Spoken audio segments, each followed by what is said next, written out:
حضرت مولانا مفتی سبیل احمد صاحب دامت برکاتہم جو بسم اللہ الرحمن الرحیم الحمد للہ وکفا وسلام علی عباده الذین اصطفى اما بعد فقد قال اللہ تبارک وتعالی فی القرآن المجید والفرقان الحمید اعوذ باللہ من الشیطان الرجیم بسم اللہ الرحمن الرحیم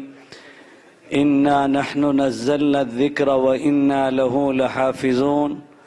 وقال تعالی یا ایها الذین آمنوا اتقوا الله حق تقاته ولا تموتن الا وانتم مسلمون وقال النبی صلی اللہ علیہ وسلم الدین النصیحہ او کما قال علیہ الصلاة والسلام۔ صدر اجلاس استاذ الاساتذہ حضرت مولانا عبد القادر صاحب رشادی مفتاحی دامت برکاتہم وعمت فیوزہم، اور اسٹیج پر جلوہ افروز معزز مہمانان اعظام اور علماء اکرام، اور 50 سال کے اس آدھی صدی کے عرصے میں فارغ ہونے والے فضلاء اعظام، علماء اکرام، حفاظ اعظام اور حاضرین جلسہ اور عزیز نوجوان ساتھیوں، سب سے پہلے جب اسٹیج پہ 2 یا 3 افراد بیٹھے ہوئے تھے، میں مغرب کی نماز سے فارغ ہو کر اسٹیج پر آ گیا تھا، لیکن اتنی دیر سے بیٹھا ہوا جو نظارہ میں دیکھ رہا ہوں تو مجھے اندازہ ہوا کہ میرے سامنے جتنے احباب آپ سے مخاطب ہوئے ہیں وہ سب ہوشیار نکلے، اور میں اکیلے ہی بدھو نکلا، اور ابھی بھی میری باری نہیں آ رہی تھی، میں زبردستی آ کر کرسی پر بیٹھ گیا ہوں، اس لیے کہ میرا زیادہ حق بنتا ہے کہ میں بہت دور سے آیا ہوں، تمل ناڈو سے، اور ویسے بھی جب مجھے دعوت دی گئی تو اندازہ بھی یہی ہوا کہ مقررین حضرات طے ہو چکے تھے، ایک لمبی فہرست مقررین کی طے ہو چکی تھی، آخر میں شاید میرا نام میرے دوست مولانا جلال الدین نے کھمم والوں نے لیا تو میرا نام بھی اس فہرست میں شامل کر دیا گیا، لیکن ان سب تکلفات سے ہٹ کر میرے بزرگوں کی تربیت جو میرے ساتھ ہے، اس کے نتیجے میں میرا یہ مزاج ہے کہ اس طرح کے کار خیر میں اپنے آپ کو حصے دار بنانا ضروری سمجھتا ہوں۔ آج کا یہ عظیم الشان اجلاس بانی یہ ادارہ حضرت مولانا عبد القادر صاحب دامت برکاتہم کی طویل جہد مسلسل کے بعد، 50 سال کا طویل عرصہ گزرنے کے بعد، 50 سال کے فضلاء اور ابناء قدیم کے ساتھ ہم یہاں جمع ہیں، اس کا اندازہ ہم نہیں کر سکتے کہ اس اجلاس کی کتنی اہمیت ہے اور یہ اجلاس کتنا بابرکت اجلاس ہے، اور یہ اجلاس کوئی سیاسی اجلاس نہیں ہے، یہ کوئی دنیاوی تقریب نہیں ہے، یہ اجلاس خالص دینی اجلاس ہے، اور اس اجلاس کا تعلق کلام پاک سے ہے اور حدیث پاک سے ہے، علماء اکرام سے ہے، حفاظ اکرام سے ہے، تو اس لیے اس کے بابرکت ہونے میں ہم کسی طرح کی شک نہیں کر سکتے۔ جتنے لوگ یہاں حاضر ہیں، کل سے لے کر آج تک یہ اختتامی اجلاس ہے، اخیر میں دعا ہونے جا رہی ہے، اس درمیان میں کالج کے اسٹوڈنٹس کی ایک نشست ہوئی جہاں اس ناکارے کو جانا ہوا، بانی ادارہ حضرت مولانا عبد القادر صاحب کے قدیم دوست جناب نذیر صاحب جو طبیعت کی علالت کی وجہ سے شاید نہیں آ سکے، ان کا ایک طویل ادارہ عصری تعلیم گاہ اسکول، یعنی کے جی سے لے کر پی جی تک کالج اور اسکول کا ایک طویل سلسلہ میں نے صبح دیکھا اور مجھے بڑی خوشی ہوئی۔ ایک طرف ہمارے مولانا نے یہ دینی سلسلے کا ایک طویل یہ خدمات کا سلسلہ جاری رکھے ہوئے ہیں، تو دوسری طرف 100 میں کے 98 افراد، 2 فرد تو بڑی مشکل سے مدارس میں آتے ہیں جو آپ کے سامنے یہاں موجود ہیں، علماء اور حفاظ کی شکل میں، مفتیان کی شکل میں۔ بقیہ 98% امت کا وہ دنیاوی تعلیم گاہوں میں جاتا ہے۔ اور معاف کیجئے گا، مجھے آج جانا ہوا، بڑی خوشی ہوئی کہ اس ادارے کے بانی کا بھی حضرت مولانا سے بہت تعلق ہے، اور اس ادارے کے بانی نذیر صاحب کے بیٹے نعمان سلمہ کا بھی مولانا کے بیٹوں سے، صاحبزادوں سے بہت تعلق ہے۔ تو یہ بہت خوش آئند بات ہے کہ عصری تعلیم گاہوں کے چلانے والوں کا تعلق دینی تعلیم گاہوں کے سربراہ اور علماء سے ہو جائے۔ آج اس کی شدید ضرورت ہے۔ ابھی ہمارے محب مکرم مولانا غیاث صاحب رشادی دامت برکاتہم بتا رہے تھے کہ نوجوانوں کا کتنا برا حال ہے، اور تعلیم کے نام پر ان کو کفر اور شرک پڑھایا جا رہا ہے۔ ان حالات میں عصری تعلیم گاہوں کے ذمہ دار کا، جن کی فکریں اس ادارے پر کام کرتی ہیں، جن کو اپنے ادارے کے رخ دینے میں اختیار ہوتا ہے، ان کا تعلق علماء سے اور دینداروں سے ہوتا ہے، تو یہ بہت ہی اہم بات ہے۔ اس درمیان میں ظہر بعد مجھے مسلسل جب میں آیا تو ابنائے قدیم کے اسٹیج میں پہنچ گیا، پھر وہاں سے مجھے کالج لے جایا گیا، پھر وہاں سے مجھے مولانا کے بچیوں کا مدرسہ مدینۃ البنات، جس کو قائم ہوئے ابھی مہینہ 2 مہینے، 1 سال 2 سال نہیں، 30 سال کے طویل عرصے سے مولانا کے یہ بنات اور نسوان کی خدمات کا سلسلہ بھی چل رہا ہے، تعلیمی اور تربیتی۔ وہاں میں گیا، مجھے بتایا گیا کہ 1000 کے قریب خواتین وہاں موجود ہیں، اور پوری عمارت لبریز ہے۔ وہاں بھی میں نے کچھ دین کی باتیں سنائی۔ پھر میں آیا اور مغرب میں سب سے پہلے اسٹیج میں میں آیا، تو میں آپ کو اس وقت میں جتنا کچھ کہنا چاہتا تھا، اخیر کے مقررین کے لیے یہ بھی ایک آزمائش کا موقع ہوتا ہے کہ جتنا اخیر کا مقرر کہنا چاہتا ہے، جو تیاری لے کر آتا ہے، وہ سب کچھ اس سے پہلے کے مقررین کہہ چکے ہوتے ہیں۔ تو مجھے جتنا کہنا تھا وہ سب سارے مقرروں نے کہہ دیا، اور ماشاءاللہ ایک سے ایک بہترین پیغام آج کے اجلاس کا سب نے دیا۔ میں آپ سے یہ ایک بات کہہ کر کے اپنی بات پوری کر لوں گا، اور حضرت مولانا مجھ سے بار بار فرما رہے تھے کہ تیرا وقت 1.25 گھنٹے کا ہے اور تم کو آخر تک بیٹھنا ہے، اور مجلس کے اختتامی دعا تم کو کرنی ہے۔ یہ ان کا حسن ظن ہے کہ بڑوں کی یہی شان ہوتی ہے کہ وہ چھوٹوں کے سروں پر ہاتھ رکھتے ہیں۔ ان کے استاد محترم حضرت امیر شریعت محتمم و شیخ الحدیث دارالعلوم سبیل الرشاد حضرت مفتی علامہ مفتی اشرف علی صاحب علیہ الرحمہ، اور ان کے والد بزرگوار جو دارالعلوم سبیل الرشاد کے بانی مبانی تھے، جو میرے ہی صوبے کے، میرے ہی ضلع کے بلنچ پور کے رہنے والے اکابر تھے، جنہوں نے وقت کی اور زمانے کی ضرورت سمجھ کر کرناٹک میں، بنگلور میں